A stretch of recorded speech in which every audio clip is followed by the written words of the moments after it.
Gulliver's chest came over a couple of little people. He opened his eyes wide to see, and found himself bound with ropes, and surrounded by many little men. Gulliver cried out in surprise. It tried to get up. The little men drew back in fear. Gulliver was very strong. The stake was pulled out of the ground. The ropes on him were broken. Several villains were thrown into the air. Gulliver stood up. He didn't know what was happening. He stomped on the little people around him. The general threw a spear at him, and it hit him right in the foot. Gulliver shivered in pain. The little men threw ropes at him. The rope caught him in his pants, and so he slowly fell to the ground. He passed out. It turned out that Gulliver was a company employee. He participated in a sea exploration activity. He was swept away by the waves and landed in Lilliput. When he woke up, he found himself tied to an iron bed. He was surrounded by little people. People flocked to see him. Gulliver was tied up with ropes all over his body. He was taken to the king. The princess was being kidnapped. Gulliver appeared in front of the princess just in time. He pinched the kidnappers and threw them into the pool. The princess stepped into his hands. She was safely returned to the castle, and just when the people were feeling happy,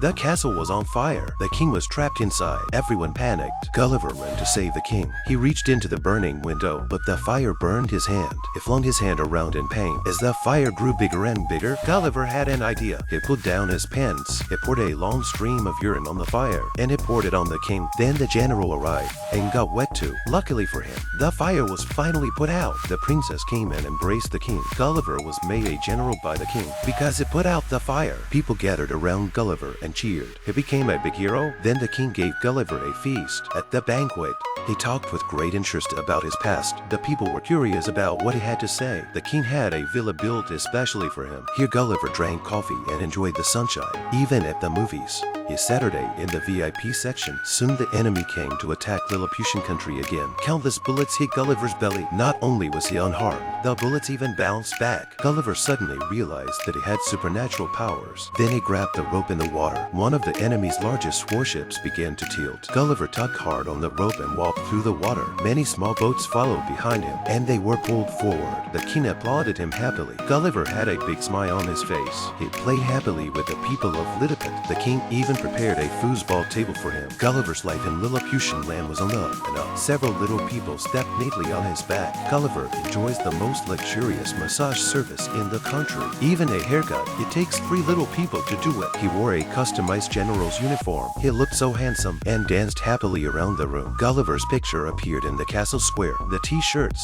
he was endorsing quickly sold out. Gulliver was worshipped like a star in Lilliput.